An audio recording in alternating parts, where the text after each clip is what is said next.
Good afternoon, vinyl community. How you doing today? VC, YouTube, music fans, vinyl collectors, CD collectors, all physical format. It's Saturday, March 5th, 2022, and yeah, nice little weekend here in Toronto. It's warming up a little bit, which is nice. I wanted to put a video together for JC over there at the Flipside Vinyl contest entry for him celebrating 3,000 subs. 3,000 subs in doing what we do. Showing records, talking about our love of vinyl. That's amazing. So congrats to JC at the Flipside over there. And he wanted to hold a contest. So here I am. I'm going to join in, have a little fun with it. It's really simple. He wants us, obviously, you got to be a subscriber, make a video, let him know you made a video. Starts with shouting out to another VC channel that you want to shout out to. And then show 3 records, one from the 70s, one from the 80s, and one from the 90s. So that is simple enough, and I wanted to shout out just a couple, actually. There's so many that I continue to watch. People I started watching originally a few years ago, which is why I started doing this in the first place. But Jeff over there at Various Vinyl, great guy, hell of a good sense of humor. You know, tons of metal. He's into the metal world, and that's not really my thing, but I really enjoy listening to him in his love of metal and telling stories of the 80s and that whole genre, because that whole time period.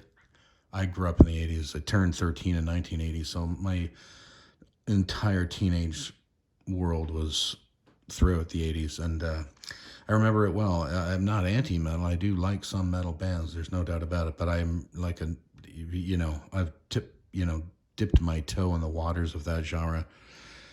Of course, Black Sabbath and Motorhead and Iron Maiden, the bands like that I love, but I didn't really get into a lot of metal. But yeah, Jeff over there at Various Vinyl, great channel. New channel, Canadian T-Cat.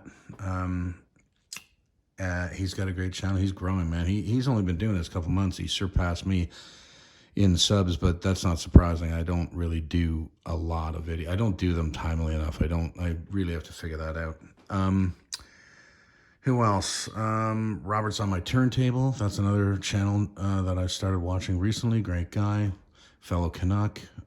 Glenn Kellaway from The Basement, another Canuck. Great channel. Rachel, of course, Canuck. Anyway, Blues Guy Vinyl. These are all Canadians, but and I gave a shout out ages ago to months and months ago. Oh man, I'm forgetting the channel's name.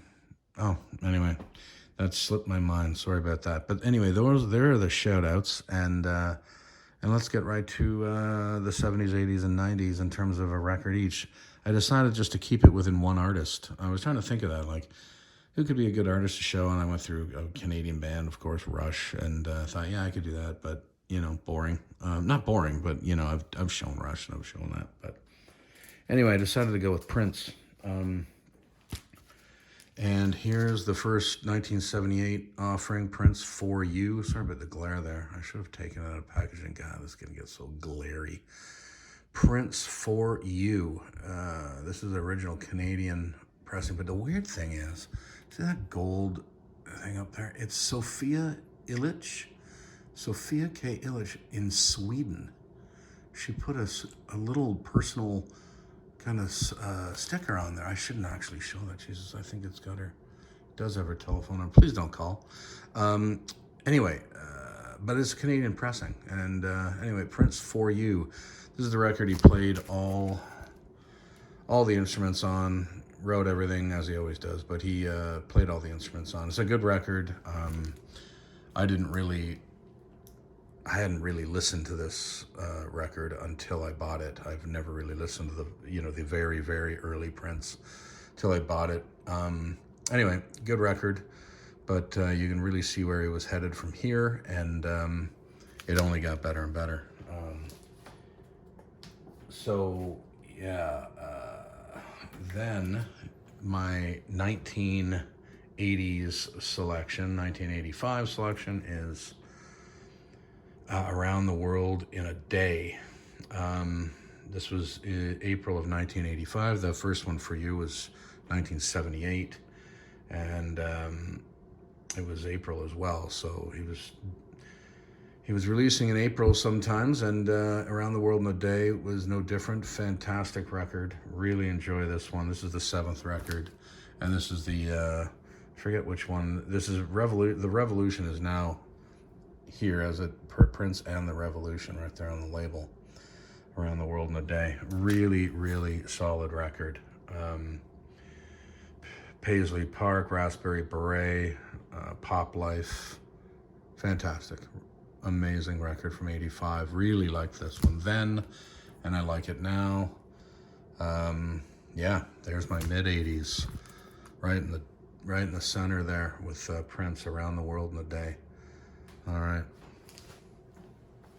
And then one, the one that barely makes the 90s, but it is released in 1990, August of 1990, is Prince Graffiti Bridge, the double LP, and it was the essentially the soundtrack to the movie of the same name that Prince wrote and directed. Not a great film.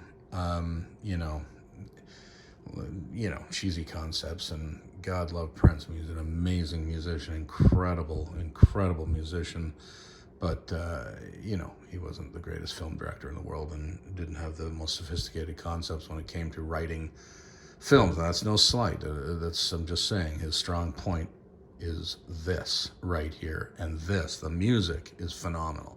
Fantastic soundtrack, fantastic album. New Power Generation Part 1, Thieves in the Temple, Round and Round, Can't Stop This Feeling I Got. Just a fantastic record, front to back. Positive reviews critically as well.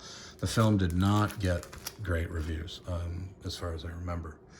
Anyway, Prince Graffiti Bridge, barely, crossing into the 90s, August of 1990. And there is my entry for JC over there at the flip side, celebrating 3,000 subscribers. Way to go. Well done. And the Vicar of Vinyl is going to go off and enjoy his Saturday. Bye-bye.